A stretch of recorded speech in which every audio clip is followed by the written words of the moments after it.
स्वागत है आपका हमारे online learning channel Krishna education पे। तो आज हम बात करने वाले हैं हमारे प्रश्नावली 16.3 के क्वेश्चन नंबर 8 के बारे में। इससे पहले की जो हमारे 7 सवाल है इस प्रश्नावली का जो बेसिक है वो हमने पीछे के वीडियो में किया है, तो उसका जो लिंक है मैं आपको डिस्क्रिप्शन में प्रोवाइड करवा दूंगा। तो क्या है हमारे पास में ये क्वेश्चन हमें कह रहा है दो शंकुओं के आधार का व्यास समान है, वह उनकी तिर्यक ऊंचाइयों का अनुपात 5:4 है। वह छोटे शंकु का वक्रीय क्षेत्रफल कितना दिया हुआ है 400 सेंटीमीटर स्क्वायर। तो देखिए समझे पहले बात को, शंकु का वक्र क्षेत्रफल कितना दिया हुआ है 400 सेंटीमीटर स्क्वायर। हमें पूछा है बड़े शंकु का वक्र वक्रीय क्षेत्रफल कितना होगा। देखिए इसमें साफ कहा है कि जो दो हमारे पास में शंकु है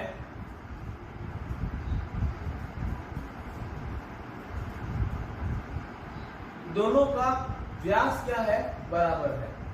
आधार का व्यास समान है, व्यास समान है तो त्रिज्या भी क्या हो जाएगी, समान। तो हम सबसे पहले यही चीज लिखेंगे, क्योंकि दिया है दोनों शंकुओं का व्यास समान है, अतः त्रिज्या भी समान होगी। माना त्रिज्या बराबर r। आगे देखो सवाल में क्या कहा है, उनकी तिर्यक ऊंचाइयों का अनुपात। ये क्या है, थोड़ा बड़ा है, इसका अनुपात मान लो L1 है, इसका नाम मान लो L2 है। तो इनका अनुपात क्या दे रखा है 5:4। तो हम क्या लिखेंगे, प्रश्नानुसार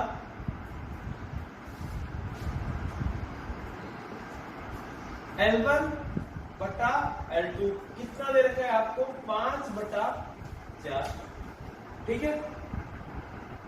तथा छोटे शंकु का वक्र पृष्ठीय क्षेत्रफल कितना दे रखा है 400। अतः क्या हो जाएगा, बड़े शंकु का वक्र पृष्ठीय क्षेत्रफल बटा छोटे शंकु का वक्र पृष्ठीय क्षेत्रफल। फॉर्मूला हमें पता है πr/l होता है, त्रिज्या दोनों की बराबर है तो r ले जाएंगे और ये क्या हो जाएगा L1 और L2। πr से πr कट जाएगा। बड़े शंकु का वक्र पृष्ठीय क्षेत्रफल तो हमें ज्ञात करना है। छोटे का हमें दे कितना रखा है 400 और L1 बटा L2 कितना हो जाएगा 5/4। बड़े शंकु का वक्र पृष्ठीय क्षेत्रफल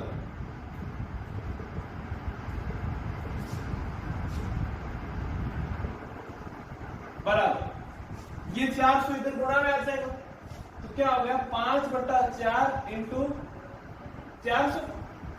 4 से डिवाइड कर देते हैं तो ये कितना बच जाता है 100। तो 5 इंटू 100 कितना हो गया 500। क्षेत्रफल की बात कर रहे हैं तो ये क्या हो जाता है सेंटीमीटर स्क्वायर, ठीक है। तो इस प्रकार से हमें सवाल को सॉल्व करना था। आगे देखते हैं हम क्वेश्चन नंबर 9 हमारा। तो क्वेश्चन नंबर 9 क्या कहता है हमें कि एक शंकु की तिर्यक ऊंचाई और त्रिज्या का अनुपात 7:4 है। प्रश्नानुसार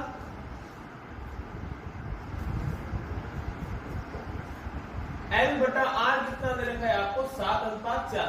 देखिए आपको पता रहना चाहिए कि शंकु जो होता है हमारा, इसमें ये तो होती है हमारी त्रिज्या और ये होती है हमारी तिर्यक ऊंचाई L। तो इसका अनुपात हमें क्या दे रखा है 7/4। तो L कितना निकल जाएगा आपका, R को उधर भेज दिया 7/4। तथा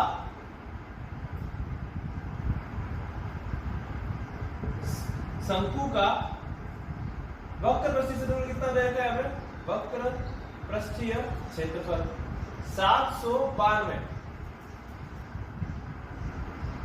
सेंटीमीटर स्क्वायर। हमें ज्ञात करनी है त्रिज्या। इसका फॉर्मूला हमें पता है क्या होता है, पाई आर एल बराबर में 792। पाई का होता है 22/7, आर हमें ज्ञात करनी है और एल का मान भी हम क्या रख देते हैं, ये 7/4 आर। 7/4 आर बराबर में क्या रह जाता है 792। 22/7 इंटू 7/4 इंटू आर, और आर कितना हो गया, आर स्क्वायर बराबर में क्या है 792। देखिए 7 से 7 सीधा कट गया और ये भी कट रहा है 2 के पाने से 2 बार और ये 11 बार। तो क्या बच जाता है हमारे पास 11/2 आर स्क्वायर बराबर 792। 2 और 11 को उस साइड ले देते हैं, 792 इंटू 2/11। आगे देखिए, सबसे पहले 11 का भाग लेते हैं। तो 11 7 77, 2 रेखे 22 हो गया। तो ये कितने हो गए 72। इंटू में क्या चल रहा है 2 आर स्क्वायर। स्क्वायर हटेगा तो क्या आ जाएगा यहाँ पे अंडर रूट, मतलब 72 इंटू 2 आर बराबर। अब आपको क्या करना है, इसके टुकड़े करने हैं। 72 के 2 तो हमारे पास में पहले से गुणा में, 72 के भी हम क्या कर लेते हैं, टुकड़े कर लेते हैं। तो 72 के टुकड़े क्या हो जाता है हमारे पास में 2 इंटू 2 इंटू 2 3 इंटू 3। कैसे हुआ ये सामने एक बार समझ लें। ये था हमारा 72। सबसे पहले हम 2 का भाग दे सकते हैं, 36 आ गया। फिर से 2 का भाग दे सकते हैं, 18 आ गया। फिर से 2 का भाग दे सकते हैं, 9 आ गया। 2 का भाग नहीं जा रहा, 3 का भाग दे सकते हैं, 3 आ गया, 3 आ गया और 1 आ गया। तो 2 इंटू 2 इंटू 2 3 इंटू 3 और ये पीछे 2 चल रहा है। हमारा नियम क्या कहता है कि 2 एक संख्या अगर गुणा में है तो वो क्या हो जाती है, बाहर निकल जाती है। ये भी एक किसी थी, बाहर आ गई, और ये दोनों भी तो क्या है, एक किसी है, तो क्या आ गई बाहर। आर बराबर 2 इंटू 3 6, 6 इंटू 2 12। आंसर किसमें आएगा, सेंटीमीटर में। तो देखिए ये हो जाता है आपके सवाल का आंसर। हमें क्या कहा था, L/R का अनुपात ये है। शंकु का वक्र क्षेत्रफल 792 है। तो हमने क्या किया, सिर्फ L को भी 7/4 R मतलब R के रूप में लिख लिया, ताकि R को हम सोल्व करेंगे और R का मान इसने निकालने के लिए कहा था, तो R का मान हम निकाल देंगे। तो इस प्रकार आपको करना था ये सवाल। आगे देखते हैं क्वेश्चन नंबर 10। देखिए क्वेश्चन नंबर 10 क्या है। क्वेश्चन नंबर 10 है, शंकुनुमा टेंट की ऊंचाई 9 मीटर और आधार की परिधि 44 मीटर। हमें ज्ञात क्या करना है, इसके अंदर भरी हवा का आयतन। तो इनडायरेक्टली इसका मतलब क्या हुआ कि हमें इस शंकु का क्या करना है, आयतन निकालना है। शंकु के आयतन का फॉर्मूला हमारे पास में क्या आता है, 1/3 पाई आर स्क्वायर एच हमारे पास में है, आर हमारे पास में नहीं है। लेकिन एक जो चीज हमें, एक जो मेन इंपोर्टेंट लाइन हमें जो दे रखा है, डेटा जो हमारे पास है वो क्या है, आधार की परिधि बराबर 44 मीटर। तो ये देखो, ये बहुत ही इंपॉर्टेंट लाइन है। ये जो आधार होता है ये क्या होता है, वृत्त की परिधि आपको दे रखी है। तो हम निकालेंगे इससे त्रिज्या, और त्रिज्या आती है हमारा क्या हो जाएगा, आयतन। देखते हैं कैसे करना है। क्योंकि हम जानते हैं शंकु की परिधि एक वृत्त होती है, अतः वृत्त की परिधि बराबर क्या दे दिया हमें, 44 मीटर। और वृत्त की परिधि का फॉर्मूला हमारे पास में क्या होता है, 2 इंटू 22 2 पाई आर बराबर 44। तो आगे हम इसको थोड़ा सोल्व करके लिखते हैं। तो ये क्या हो जाता है, 2 का तो 2, पाई का होता है 22/7 और आर हमें क्या करनी है, 11। आर तो इस साइड में रह जाती है और बाकी सारा क्या हो जाता है उस साइड। देखें 44 7 आ गया गुणा में और 22 और 2 क्या आ गए भाग में। 22 इंटू 2 कितना होता है 44, तो ये 44 और ये 44 कट गया। इसका मतलब आ क्या गया हमारे पास में, r बराबर 7 मीटर। r हमारे पास में आ गई है, h हमें दी हुई है, तो हम आंसर निकाल सकते हैं, निकालते हैं। अतः शंकु में भरी हवा का आयतन बराबर क्या हो जाएगा, 1/3 पाई r स्क्वायर h। 1/3 पाई का मतलब 22/7, r स्क्वायर मतलब 7 × 7 और h हमें दी हुई है 9। 7 से 7 कट हो गया, ये 3 और 9 में कितनी बार कट हो गए, 3 बार। तो क्या आ जाता है हमारे पास, 22 × 3 66 इंटू का 7। आगे इसको भी थोड़ा सोल्व कर लेते हैं। तो 6 7 तो होता है हमारे पास 42 का 2 हासिल लग गई 4, फिर 6 7 42, 42 और 4 कितने हो जाते हैं हमारे पास 46। तो हमें क्या निकालना था, शंकु का आयतन। और आयतन हमेशा किस में होता है, क्यूब में। तो हमारे पास में आ गया, अतः शंकु में भरी हुई जो हवा होगी वो कितनी होगी, 462 मीटर क्यूब। ठीक है, आगे देखते हैं हम क्वेश्चन नंबर 11। आगे देखते हैं, देखिए क्वेश्चन नंबर 11। तो क्वेश्चन 11 हमें क्या कह रहा है कि एक शंकु है जिसकी त्रिज्या कितनी है, 10 सेंटीमीटर। ये रहा वो शंकु 10 सेंटीमीटर की त्रिज्या के साथ, और उसकी ऊंचाई कितनी है, 18 सेंटीमीटर। बना दी हमने। फिर ये कह रहा है कि इस बर्तन में पानी भरा है, इस पानी को एक बेलना पात्र में डाला है। इसमें पानी भरा हुआ था, इसका पानी हमने क्या डाल दिया, इस बेलनाकार पात्र में, जिसकी त्रिज्या कितनी है, 5। तो हमें ये बताना है कि पानी इसमें कितना ऊपर तक आ जाएगा। ठीक है, बात समझ में आ गई। तो सीधा सा हमारे पास में एक जो पॉइंट आ गया वो क्या है कि इसका जो वॉल्यूम होगा इसके वॉल्यूम के बराबर करना है। बेलन का आयतन बराबर शंकु का आयतन। ठीक है, तो हम इसकी निकाल देंगे h। तो देखिए इस सवाल को कैसे हमें सॉल्व करना है। चुप दिया है,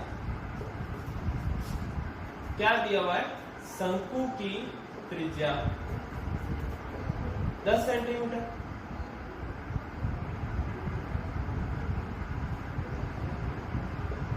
ऊंचाई वो कितनी दी हुई है, 18 सेंटीमीटर। तो आयतन, आयतन का फॉर्मूला हमारे पास शंकु के लिए होता है 1/3 पाई r स्क्वायर h। 1/3 पाई को हम पाई छोड़ रहे हैं इस सवाल में, ताकि क्या हो कि जब हम फिर से इस बेलन का आयतन निकालेंगे तो पाई से पाई क्या हो जाएगा हमारा, कैंसिल। ज्यादा सोल्व करने की हमें जरूरत ना पड़े। r स्क्वायर का मतलब 10 × 10 और h का मतलब 18। 3 के बारे से 18 को हम निकाल सकते हैं 6 बार। तो ये कितना आ जाएगा, 10 × 10 100, 100 × 6 600 पाई सेंटीमीटर क्यूब। समीकरण नंबर 1 लिख के इसको छोड़ देते हैं। अब चूंकि इस शंकु के पानी को एक 5 सेंटीमीटर त्रिज्या के बेलनाकार पात्र में डाला है, तो क्या हो जाएगा कि शंकु का आयतन बराबर बेलन का आयतन।